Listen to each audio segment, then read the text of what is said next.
అల్లారు ముద్దుగా పెంచిన కన్న తండ్రిని కడతేర్చిన కొడుకుల కథ ఇది. ఈ స్టోరీ వింటే చిచి ఏం బతుకులరా మీవి అంటూ అనకమానరు. ఎస్, మీరు వింటుంది నిజమే. ఇన్సూరెన్స్ డబ్బుల కోసం కన్న తండ్రిని పాముతో కాటేయించి చంపిన కసాయి కొడుకుల కథ ఇది. తమిళనాడులోని తిరువల్లూరు జిల్లాలో జరిగింది ఈ దారుణం. ఇన్సూరెన్స్ డబ్బుల కోసం తండ్రిని హత్య చేశారు ఆ కొడుకులు. అలా ఇలా కాదు, పాముతో కాటు వేయించి మరీ చంపారు ఆ కొడుకులు. ఆర్థిక ఇబ్బందుల కారణంగా 3 కోట్ల రూపాయల కోసం ఈ ఘాతకానికి పాల్పడ్డారు ఆ ఇద్దరు కొడుకులు. తిరువల్లూరు పోతత్తూరుపేట ప్రభుత్వ బాలికల పాఠశాలలో ల్యాబ్ అసిస్టెంట్గా పనిచేస్తున్నాడు తండ్రి గణేశన్. తొలుత అక్టోబర్ 22న బాత్రూంలో పాము కాటు గురయ్యాడు తండ్రి. 1,50,000 పెట్టి నాగుబామును ఇంటికి తీసుకొచ్చి తండ్రికి కాటు వేయించారు కుమారులు. విషం పెద్దగా ఎక్కకపోవడంతో ప్రాణాలతో బయటపడ్డాడు గణేశన్. మరోసారి హత్య చేయాలని భావించారు ఆ దుర్మార్గులు.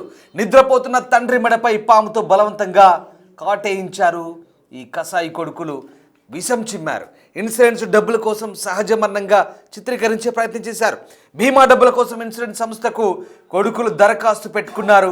గణేశన్ మృతిపై బీమా సంస్థ అనుమానాలు వ్యక్తం చేసింది. గణేశన్ మృతిపై ప్రత్యేక ఫోరెన్సిక్ బృందం కూడా దర్యాప్తు చేసింది.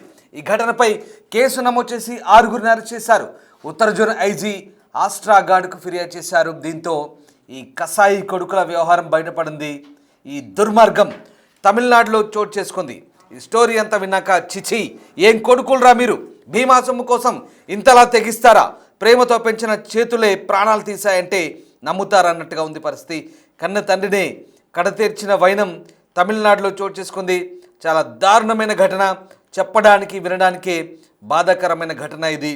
బీమా సొమ్ముల కోసం కన్న తండ్రిని కసాయిల్లా మారి ఎలా కడతీర్చారో ఒక్కసారి ఈ స్టోరీ పూర్తిగా వింటే మీకు అర్థమవుతుంది. తమిళనాడులోని తిరువల్లూరు జిల్లా పోతత్తూరుపేలై గ్రామంలో విషాదం చోటు చేసుకుంది. ఇద్దరు కొడుకులు సొంత తండ్రిని పాముతో కాటేయించి చంపారు. ఇద్దరు కొడుకుల బండారం 3 కోట్ల ఇన్సూరెన్స్ క్లెయిమ్ చేసుకునే ప్రయత్నంలో బయటపడింది. దీంతో పోలీసులు రంగంలోకి దిగి తమదైన స్టైల్లో విచారించినప్పుడు అసలు విషయం బయటపడింది. గణేశన్ ప్రభుత్వ పాఠశాలలో ల్యాబ్ అసిస్టెంట్గా పనిచేస్తున్నాడు. ఆయనకు మోహన్ రాజ్, హరిహరన్ అనే ఇద్దరు కసాయి కొడుకులు పుట్టారు. కానీ పుట్టినప్పుడు అల్లారు ముద్దుగా ప్రేమతో పెంచాడు ఆ తండ్రి. పాపం చూడండి ఆ ఫోటో. కానీ ఆ దుర్మార్గులు ఆ పెంచిన చేతులే ప్రాణం తీస్తాయి, కడతీరుస్తాయని ఎవ్వరూ ఊహించలేదు. గణేష్ శరణ్ పేరుపైనటువంటి 3 కోట్ల ఇన్సూరెన్సు సొమ్ము కోసం ఇద్దరు కొడుకులు తెగాయించి హత్య చేయించారు. అక్టోబర్ నెలలో తొలుత చంపాలని ఇద్దరు ప్లాన్ చేశారు. ఇందుకు పాములు పట్టేవాడిని సంప్రదించి నాగుబాము తీసుకొచ్చారు. తండ్రి కాలికి పాముతో కాటు వేయించారు. అయితే స్థానికులు వెంటనే ఆసుపత్రి తీసుకెళ్లడంతో ట్రీట్మెంట్ అందింది. ప్రాణాలతో బయటపడ్డాడు. అప్పుడు మరుసటి రోజే అత్యంత విషపూరితమైన క్రైట్ పామును ఇంటికి తీసుకొచ్చారు. తన పడుకొని ఉండగా మెడపై ఏకంగా కాటు వేయించారు. క్షణాల్లో గణేశరన్ ప్రాణాలు కోల్పోయారు. తండ్రి పాము కాటుతో మరణించినట్లు అందరినీ నమ్మించి ఇంట్లో చనిపోయాడని అక్టోబర్ 22 తేదీన పోలీస్ స్టేషన్లో మోహన్ రాజ్ ఫిర్యాదు చేశాడు. పోలీసులు ప్రమాదవశాత్తు మరణించినట్టుగా కేసు నమోదు చేశారు. దాని తర్వాత అసలు కథ స్టార్ట్ అయింది. ఇన్సూరెన్స్ డబ్బుల కోసం అప్లై చేశారు. ఇన్సూరెన్స్ కంపెనీ సంప్రదిస్తే తండ్రి మరణానికి సంబంధించిన వివరాలు అందించారు. అయితే ఇన్సూరెన్స్ కంపెనీకి ఏదో అనుమానం కలిగింది. దీంతో పోలీసులకు ఫిర్యాదు చేసి ఆరా తీస్తే అస్సలు విషయం బయటపడింది. ఇది ఈ కొడుకుల కహాని. ఎస్, మా సీనియర్ కొలీగ్ దామోదర్ తిరుపతి నుంచి జాయిన్ అవుతున్నారు. దామోదర్, తమిళనాడులో జరిగిన ఈ ఘటన నిజంగా చాలా దుర్మార్గంగా కనిపిస్తోంది. ఇద్దరు కొడుకులు అల్లారు ముద్దుగా పెంచిన కొడుకులే కసాయిల్లా మారి పాముతో కాటేయించి చంపారు. వాళ్ళు విషం చిమ్మారు తండ్రిపై. చాలా దుర్మార్గంగా ఉంది ఈ కథ వింటుంటే. ఏం జరిగింది అసలు, స్థానికంగా ఎలాంటి చర్చ జరుగుతుంది, పోలీసులు ఏం చెప్తున్నారు ఈ హత్య గురించి? తిరుత్తణిలోని నల్ల తందూరి వీధిలోని పొదత్తరపేటకు చెందిన గణేశన్ అక్కడే ప్రభుత్వ బాలికల ఉన్నత పాఠశాలలో ల్యాబ్ అసిస్టెంట్ గా పనిచేస్తున్నాడు. అతనికి ఇద్దరు కుమారులు, పెద్ద కొడుకు మోహన్ రాజు, రెండో కొడుకు హరిహరన్. వీరిద్దరూ వివాహాలై ఉమ్మడి కుటుంబాలుగానే తండ్రితో కలిసి నివసిస్తున్నారు. పెద్ద కుమారుడు మోహన్ రాజు ఒక ప్రైవేట్ కంపెనీలో పనిచేసేవాడు. అదేవిధంగా అతను తన ఉద్యోగాన్ని వదిలి గ్రామంలో నేను నేత కార్మికుడిగా పనిచేస్తున్నాడు. అదేవిధంగా చిన్న కుమారుడు కూడా డ్రైవర్ గా ఉన్నాడు. అయితే 3 నెలల క్రితం ఏదైతే గణేశన్ ఒక ప్రమాదంలో గాయపడి ఇంట్లో రెస్ట్ తీసుకుంటున్న సందర్భంలో వీరు ముందుగానే తమ తండ్రిని చంపి ఆ ఉద్యోగాన్ని ఒకరు తీసుకోవాలని, మరొకరు ఏదైతే ఇటు వచ్చే బీమా డబ్బులు మరొకరు తీసుకోవాలని ఇద్దరు ప్లాన్ చేశారు. అందులో భాగంగా తన తండ్రి పేరుతో 2 బీమా కంపెనీల పేరు మీద ఏకంగా 3 కోట్ల రూపాయలకు ఇన్సూరెన్స్ చేయించారు. అయితే ఈ పరిస్థితుల్లో మొదటిసారిగా ఒకసారి ఒక చిన్న కొండ చిలువను తీసుకొచ్చి కాలికి కాటు వేయిస్తే అది పూర్తి స్థాయిలో ప్రయోగం సక్సెస్ కాకపోవడము, అతను మరణించలేదు, స్వల్పంగా అస్వస్థతకు గురై మళ్ళా రికవరీ అయిన పరిస్థితి. అయితే అక్టోబర్ 22వ తేదీన మరోసారి విషనాగును తమకు తెలిసిన వ్యక్తులు ఏదైతే మరో నలుగురితో కలిసి విషపామును తీసుకుని వచ్చి మెడ వద్ద కాటు వేయించి తండ్రిని చంపించాడు. ఆ తర్వాత ఏదైతే స్థానిక పోలీస్ స్టేషన్ లో ఫిర్యాదు చేస్తే ఇది ప్రమాదవశాత్తు జరిగిన ప్రమాదంగా మరణంగా పోలీసులు కూడా కేసు క్లోజ్ చేసిన పరిస్థితి. అయితే దీనికి సంబంధించి ఏదైతే ఇన్సూరెన్స్ కంపెనీకి సంబంధించి రెన్యువల్ పాలసీ బీమా తీసుకోవడానికి ప్రయత్నించగా అక్కడ మామూలు ల్యాబ్ అసిస్టెంట్ గా పనిచేస్తున్న సాధారణ వ్యక్తికి 3 కోట్ల రూపాయలకు ఏ విధంగా బీమా చేయబడింది అన్న అంశం మీదనే అనుమానం వచ్చి ఉత్తర జోన్ ఐజీ అస్రా గార్గ్ బీమా సంస్థ తరఫున స్థానిక పోలీసులకు ఫిర్యాదు చేశారు. దీంతో జిల్లా ఎస్పీ ఆనంద్ శుక్లా చర్య తీసుకొని డిఎస్పీ జయశ్రీ, ఇన్స్పెక్టర్ తంగదురై కస్తూరి, సబ్ ఇన్స్పెక్టర్ల మురిమత్తులతో కలిసి మత్తులతో కూడిన ప్రత్యేక బృందాన్ని ఏర్పాటు చేశారు. వారు 12వ తేదీన మృతి దర్యాప్తు కోసం పోలీస్ స్టేషన్ కు తీసుకెళ్లి దర్యాప్తు ప్రారంభించారు. ఈ విషయం తర్వాత మరోసారి పోస్ట్ మార్టం కూడా నిర్వహించారు. అయితే అది విషపు కాటుతో అతను మరణించాడు. అయితే మెడ వద్ద ఏ విధంగా కరిచిందన్న విషయాన్ని ఆ కుటుంబ సభ్యులు ఎవరైతే మోహన్ రావు, హరిహరన్లను విచారించినప్పుడు అసలు విషయం బయటపడింది. తాము ఏదైతే మోహన్ రాజు అప్పుల పాలయ్యాడు, ఈ నేపథ్యంలో అతను ఈ విధంగా బీమా డబ్బుల ద్వారా తండ్రిని చంపి బీమా డబ్బులు, ఉద్యోగం ఈ రెండింటిని లబ్ధి పొందొచ్చని భావించారు. ఇందులో భాగంగానే అతన్ని ప్రమాదవశాత్తు మరణించినట్లు ఒక ప్లాన్ చేశారు. దీనికోసం గణేష్ ను తన స్నేహితుడు బాలాజీని సంప్రదించాడు.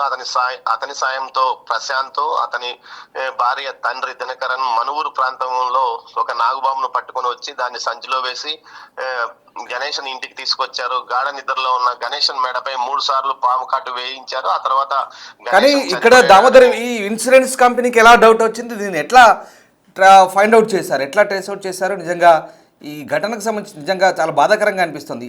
ఎట్లా దీన్ని బయటకు తీశారు? రామ్దాస్, ఏదైతే మన ఆర్థిక పరిస్థితిని బట్టే బీమా చేయాల్సిన పరిస్థితి ఉంటుంది. అంటే మనకు వచ్చే ఆదాయాన్ని మన ఆదాయాన్ని బట్టి బీమా కంపెనీ కూడా మన పేరు మీద బీమా చేయించుకుంటుంది. కానీ ఏకంగా ఒక ల్యాబ్ అసిస్టెంట్ అంటే అతని జీతం 1,00,000 వరకు 1,50,000 వరకు ఉండే అవకాశం ఉంటుంది. అది 56 సంవత్సరాలు. ఈ నేపథ్యంలో ల్యాబ్ అసిస్టెంట్ కు 3 కోట్ల బీమా, అది 2 కంపెనీల వరకు, ఒక కంపెనీ నుంచి 1,00,000, 1,50,000, మరో కంపెనీ నుంచి 1,50,000, ఈ విధంగా 2 కంపెనీల ద్వారా ఏకంగా 3 కోట్లకు బీమా చేయించారు. అంటే మన తాహతకు అతని ఏదైతే గణేష్ తాహతకు మించి ఈ విధంగా ఏదైతే ఇన్సూరెన్స్ చేశారో అది ఇన్సూరెన్స్ చేసిన 6 నెలలకే మరణించడం, ఇది కొంత అనుమానాస్పదంగా ఏదైతే బీమా సంస్థకు అనుమానం వచ్చింది. దీంతో ఉత్తర జోన్ ఐజీ అస్రా గార్గ్ బీమా సంస్థ తరఫున ఫిర్యాదు చేస్తే దీంతో ఐజీ విషయం మీద అక్కడ స్థానిక ఎస్పీని ఆదేశించాడు. అసలు ఏం జరిగింది అంటే ఆ ఎస్పీ ఆదేశాల మేరకు ప్రత్యేకంగా ఒక టీం ని ఏర్పాటు చేశారు. ఆ టీం యొక్క విచారణలో అసలు వాస్తవం పడింది. ఏదైతే స్తోమతకు మించి ఈ విధంగా ఇన్సూరెన్స్ చేసుకోవడం అనేది కూడా అప్పట్లో వాళ్ళకి అనుమానం రాలేదు. కేవలం ఒకే కంపెనీతో కాకుండా 2 కంపెనీల వద్ద చేయడం కూడా ప్లాన్ గా చేశారు. ఈ నేపథ్యంలో ఇది అనుమానంగా భావించి ఆ 2 కంపెనీలు ఫిర్యాదు చేయడం, ఆ తర్వాత జరిగిన వ్యవహారంలో ఇది విషయం బయటపడింది. మొత్తం మీద అయితే స్నేహితులు సాయంతో పామును తీసుకురావడం, పామును తీసుకువచ్చి తమ తండ్రిని కాటు వేయించి చంపడం అనేది దారుణాతి దారుణంగా చెప్పవచ్చు.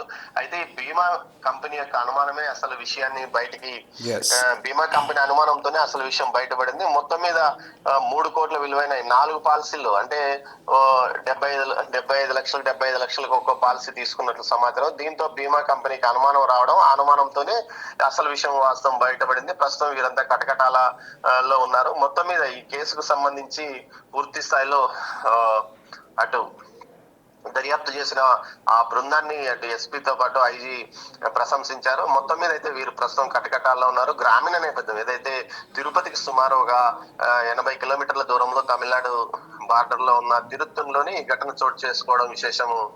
Ramdas, right, yes sir, thanks for the update Damodar. So ఇది దుర్మార్గంగా 2 కుమారులు తండ్రిని ఇన్సూరెన్స్ డబ్బుల కోసం చంపిన స్టోరీ. ఇది చాలా దారుణంగా వ్యవహరించారు. ముందస్తు ప్లాన్ ప్రకారమే తండ్రి పేరుపై అధిక విలువ కలిగిన ఇన్సూరెన్స్ పాలసీలు తీసుకున్నారు. వాటికి వారే నామినీలుగా ఉన్నారు. హత్యను పాము కాటు ప్రమాదంగా చూపించాలని ప్లాన్ చేశారు. ముందుగా ఒక నాగుపాము తీసుకొచ్చి నిద్రపోతున్న సమయంలో కాలుపై కాటు వేయించారు. వెంటనే ఆసుపత్రి వెళ్లడంతో బయటపడ్డాడు. తర్వాత వారం రోజుల తర్వాత రెండో ప్రయత్నం చేశారు. అత్యంత విషపూరితమైన కట్ల పామును తీసుకొచ్చి గణేశన్ నిద్రపోతున్న సమయంలో మెడపై కాటు వేయించారు. అనుమానం రాకుండా ఉండేందుకు ఆ తర్వాత వారే ఆ పామును ఇంట్లో చంపేశారు. సో తండ్రిని ఆసుపత్రికి తీసుకెళ్లడంలో కూడా కావాలని ఆలస్యం చేశారు. నేరానికి పాల్పడిన ఇద్దరు కొడుకులతో పాటు వారికి పామును తీసుకొచ్చి ఇచ్చి ఎవరికి అనుమానం రాకుండా సీన్ క్రియేట్ చేసిన 4 ఫ్రెండ్స్ను కూడా పోలీసులు అరెస్ట్ చేశారు. ఇది ఈ దుర్మార్గపు వ్యవహారం. పాపం గణేశన్ ల్యాబ్ అసిస్టెంట్గా కష్టపడి ఆ పిల్లల్ని పెంచి పోషించి ఉన్నత విద్య చదివిస్తే కూడా ఈ దుర్మార్గులు పెంచి పోషించిన తండ్రిని ఇలా కడతీర్చి ఇన్సూరెన్స్ డబ్బుల కోసం ఎంతకైనా తెగిస్తున్నారు. అసలు మానవ సంబంధాలు ఎటుపోతున్నాయో అర్థం కాని పరిస్థితి. ఇంతకు మించిన నేరం ఘోరం ఇంకేముంటుంది? అసలు ఏమనాలో ఇలాంటి వాళ్ళని అర్థం కాని పరిస్థితి. వీళ్ళకి ఎలాంటి శిక్షలు వేయాలి పోలీసులు ఒకసారి మీరే చెప్పండి. కన్న తండ్రినే కడతీర్చారు, కన్న తల్లులను కడతీరుస్తున్నారు, చాలా దారుణంగా వివరిస్తున్నారు. డబ్బుల కోసం ఎంతకైనా తెగిస్తున్నారు. ఇంకా అసలు ఆయన కనకపోతే, ఆయన పెంచి పోషించకపోతే వీళ్ళు ఎక్కడుండేవాళ్ళు, వీళ్ళ పుట్టుకేంటి? కనీస విచక్షణ మరిచి ఆలోచించకుండా సొంత తండ్రిని ఇలా డబ్బుల కోసం హతమారిస్తే ఇంతకైనా దుర్మార్గం ఏమైనా ఉంటుందా ఇంకా సొసైటీలో? ఇలాంటి వెధవల్ని, ఇలాంటి దుర్మార్గుల్ని ఏమన్నా తప్పలేదు, ఎలా శిక్షించినా తప్పలేదు. మీరేమనుకుంటున్నారు ఒకసారి కామెంట్ చేయండి దయచేసి. ఎందుకంటే ఈ వార్తల్ని చెప్పడం ద్వారా, ఈ నేర వార్తల్ని, ఆ దృశ్యాల్ని, ఇవంతా కూడా మిమ్మల్ని కలిచివేసే దృశ్యాలు, కలిచివేసే సంఘటనలు, డిస్టర్బింగ్ కంటెంట్. ఎందుకంటే ఇవి చెప్పడం ద్వారా, ఈ వ్యక్తుల గురించి మీకు చెప్పడం ద్వారా, వారిని మీకు చూపించడం ద్వారా సమాజంలో ఏం జరుగుతుందో మీకు చెప్పే ప్రయత్నం చేస్తుంది, మిమ్మల్ని అలర్ట్ చేసే ప్రయత్నం చేస్తుంది బిగ్ టీవీ. ఇలాంటి నేరాల ద్వారా, వీటిని తెలుసుకోవడం ద్వారా మీరు కూడా అప్రమత్తంగా ఉంటారనేది మా ప్రధాన ఉద్దేశం. నిజంగా ఈ దారుణం జరిగిన తర్వాత తమిళనాడులో ఇది పెద్ద చర్చనీయాంశంగా మారింది. ఇన్సూరెన్స్ డబ్బుల కోసం కన్న తండ్రిని కసాయిల్లా మారి హతమార్చిన ఆ కొడుకులను చూస్తే ఎవరైనా చిచ్చి మీరు ఏం కొడుకులరా, ఏం బతుకులరా మీవి అనక మారదు. మీరేమనుకుంటున్నారు ఒకసారి కామెంట్ చేయండి ప్లీజ్.